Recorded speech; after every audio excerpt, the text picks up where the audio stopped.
भाई जो गुरु वचन पे डट गए कट गए फंद चुरा। जो सनातन धर्म के अंदर जो चारों वेद हैं, ये चारों वेद सूक्ष्म वेद से ही निकाले गए ग्रंथ हैं। यानी इस कादिर अल्लाह ने, इस अल्लाह ताला ने इस शैतान को, इस ब्रह्म को कंप्लीट ज्ञान दिया था। लेकिन इस ब्रह्म ने जब उस ज्ञान को पढ़ा, शैतान ने जब इस ज्ञान को पढ़ा जो परमेश्वर ने इसके अंतःकरण में डाल दिया था, तो इसको भय हुआ, इसको चिंता बन गई कि इसके अंदर तो तेरी सारी पोल पट्टी खोल रखी है, और अगर ये ज्ञान नीचे अगर आत्माओं तक पहुंच गया तो ये आत्मा समझ जाएंगी कि तू तो शैतान है, तू तो काल है, और तेरे को प्रतिदिन 1,00,000 मानव शरीरधारी आत्माएं यानी सूक्ष्म शरीर में जो वासना होती है उसको खाने का आदेश मिला हुआ है, श्राप है तेरे को। तो ये सारे मेरे जाल से निकलने का प्रयास करने लग जाएंगे। और यदि मेरे तीनों पुत्रों को पता चल गया, ब्रह्मा विष्णु महेश को, जिन ब्रह्मा विष्णु महेश के माध्यम से ये काल अपनी नीचे की ये फसल तैयार करवाता है नर और नारी अपने खाने के लिए, ब्रह्मा जी के रजोगुण के प्रभाव से इंसान बच्चे पैदा करता है, श्री विष्णु जी के सतोगुण के प्रभाव से आपस में मोह ममता में जकड़ा हुआ है, और श्री शंकर जी के तमोगुण के प्रभाव से हम आत्माओं को किसी भी प्रकार से मरवा कर ये अपना भोजन बनाता है। तो इस शैतान को, इस ब्रह्म को, इस काल को चिंता बन गई कि अगर ये ज्ञान ज्यों का त्यों जो परमेश्वर ने, कादिर अल्लाह ने मुझे दिया है, अगर मैंने नीचे दे दिया तो मेरे विषय में हर कोई जान जाएगा और मेरे तीनों बेटे भी ये कुकर्म नहीं करेंगे, तो मैं खाऊंगा क्या, मेरा भोजन कहां से आएगा। तो इसने क्या किया, उस ज्ञान में से जो शैतान तक की साधना का ज्ञान था, इस काल तक की साधना का ज्ञान था, जो आधा अधूरा ज्ञान था, केवल वही ज्ञान इसने समुद्र मंथन के दौरान ब्रह्मा जी को दे दिए वेद के रूप में।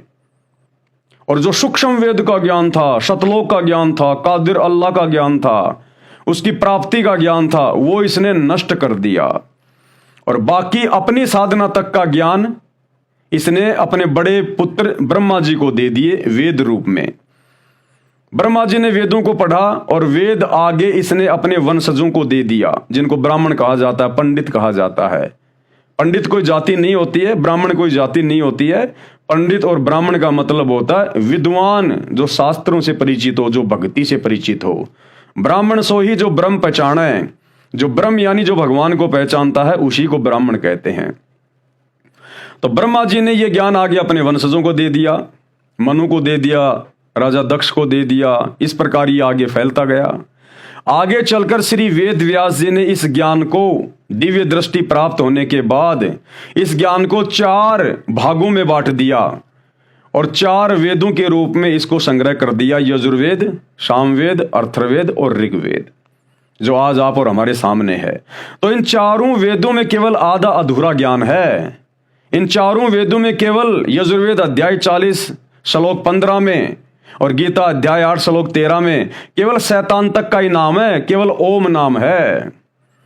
यानी इन चारों वेदों को पढ़ के और चारों वेदों के अनुसार इबादत करके हम केवल शैतान के मुंह तक ही जा सकते हैं, केवल उसका निवाला बन सकते हैं।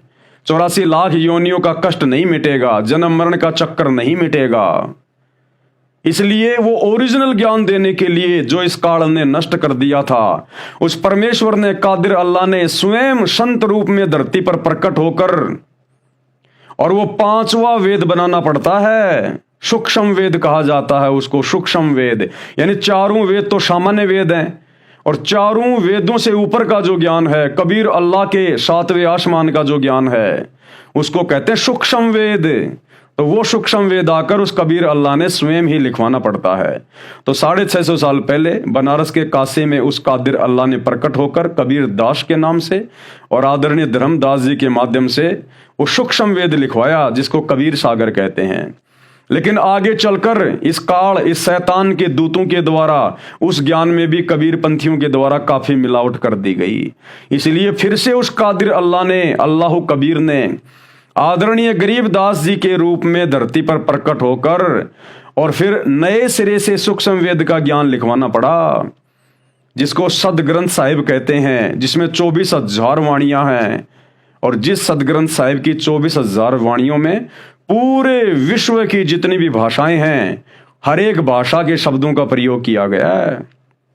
और आदरणीय गरीबदास जी अनपढ़ थे, अनपढ़। तो भाई और बहनों, ये अल्लाह इसी प्रकार की लीला करता है। ये अल्लाह जब किसी घटना को जन्म देता है तो इसी प्रकार से देता है। 650 साल पहले ये स्वयं कबीर जी के नाम से आए। अनपढ़ थे, अनपढ़ की भूमिका कर रहे थे। परमेश्वर को पढ़ने की जरूरत नहीं है, भाषा सीखने की जरूरत नहीं है। परमात्मा तो भाषाएं पैदा करता है, लेकिन उन्होंने एक अनपढ़ व्यक्ति की भूमिका की और आदरणीय धर्मदास जी के माध्यम से कबीर सागर में वो सारा ज्ञान लिपिबद्ध करवाया। आदरणीय गरीबदास जी के माध्यम से इसी कबीर भगवान ने पूरे विश्व की भाषाओं से युक्त 24,000 वाणियों से युक्त सदग्रंथ साहिब की रचना करवाई, जिसको असल में सूक्ष्म वेद कहा जाता है। इसी सूक्ष्म वेद को चारों वेदों का पिता भी कहा जाता है, क्योंकि चारों वेदों में तो केवल शैतान तक का ज्ञान है, और चारों वेदों से अलग जो सूक्ष्म वेद 5वां वेद है, उसके अंदर कादिर अल्लाह, समर्थ अल्लाह, कबीर परमेश्वर की सच्ची इबादत की पूरी जानकारी है। तो कहते हैं चारों वेद उसी सूक्ष्म वेद का अंश यानी अधूरा ज्ञान है। जो काल ब्रह्म यानी गीता ज्ञान देने वाला और कुरान व बाइबल के ज्ञानदाता, ये एक ही है। चारों वेदों का ज्ञान देने वाला ब्रह्मा जी को यही शैतान, यही काल, यही ब्रह्म। गीता जी का ज्ञान महाभारत के युद्ध के दौरान श्री कृष्ण जी में प्रेत की तरह प्रवेश करके अर्जुन को बताने वाला यही काल, यही शैतान, यही ब्रह्म। और हजरत मूसा जी को तौरात का ज्ञान देने वाला भी मुसलमान भाई जिसे अपना अल्लाह कहते हैं, खुदा कहते हैं, वो यही शैतान है, यही काल है, यही ब्रह्म है।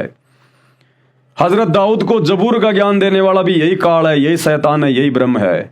हजरत ईसा जी को इंजिल का ज्ञान देने वाला भी यही शैतान है, यही काल है, यही डुप्लीकेट खुदा है। और हजरत मोहम्मद जी को कुरान शरीफ, कुरान मजीद का ज्ञान देने वाला भी यही शैतान, यही काल, यही ब्रह्म है।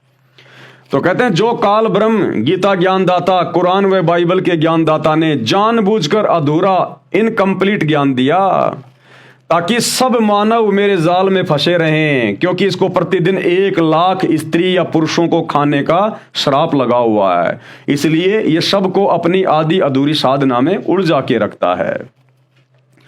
ऋषिजन चारों वेदों के अधूरे ज्ञान को संपूर्ण ज्ञान जानकर इसी अनुसार साधना करते थे, क्योंकि बेचारे उन ऋषियों को वो सच्चा गुरु नहीं मिला, वो बाखबर नहीं मिला, जिसके विषय में ये कुरान शरीफ का ज्ञान देने वाला शैतान, ये डुप्लीकेट खुदा हजरत मोहम्मद जी को कह रहा है सूरत फुरकान 25 आयत नंबर 59 में कि भाई उस अल्लाह की जानकारी जिसने 6 दिन में सृष्टि रची, 7वें दिन तख्त पे जावे राजा, किसी बाखबर से जा पूछ।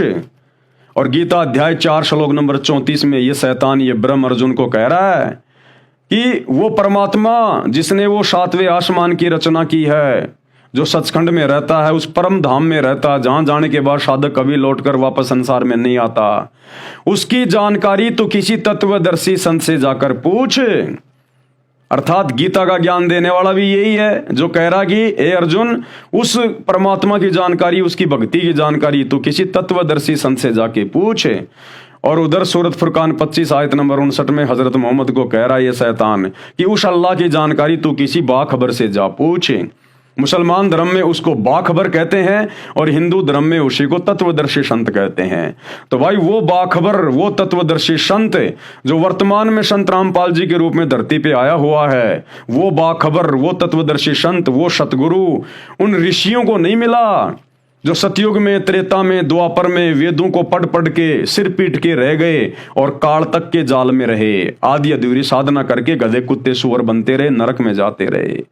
उन ऋषि मुनियों को भी जिनकी लाखों लाखों साल की आयु होती थी, जो घर परिवार त्याग के मनमुखी होके जंगलों में जाके, गुफाओं में जाके भूखे प्यासे रहकर साधना किया करते थे, उन साधु संतों को भी ये बाखबर नहीं मिला, ये तत्वदर्शी संत नहीं मिला, जो आज इतनी आसानी से आप और हमारे लिए धरती पे आया हुआ है।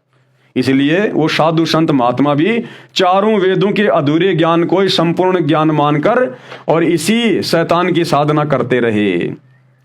और कोई भी काल जाल से बाहर नहीं हुआ, यानी शैतान के जाल से बाहर नहीं निकल पाया। जन्म मृत्यु का चक्कर किसी का समाप्त नहीं हुआ। जिस कारण से ऋषियों यानी भक्तों ने घोर तप हठ योग करने प्रारंभ कर दिए, जिससे उनमें सिद्धियां प्रकट हो गई। उन सिद्धियों का वो प्रदर्शन करके प्रसिद्धि प्राप्त करके जनता में पूज्य बन गए। किसी को आशीर्वाद दे दिया तो किसी का काम बन गया, किसी को दुर्वासा ऋषि की तरह किसी को श्राप दे दिया तो उसका सत्यानाश हो गया। आम प्राणी उनसे डरने लग गए, भयभीत होने लग गए। इस प्रकार से वो प्रसिद्धि प्राप्त हो गए और अंत में गधे कुत्ते सुअर बन के यही अपना कष्ट भोगने लगे। उन सिद्धियों का प्रदर्शन करके प्रसिद्धि प्राप्त करके जनता में पूज्य बन गए। स्वर्ग नरक पशु पक्षियों आदि 84 लाख प्रकार की योनियों में कष्ट उठा रहे हैं। जो सूक्ष्म वेद सृष्टि के प्रारंभ में बताया था वह वर्षों तक चला, फिर लुप्त हो गया। कारण प्राकृतिक परिस्थितियां बनती हैं, फिर वेदों का ज्ञान भी प्रचलन में नहीं रहा।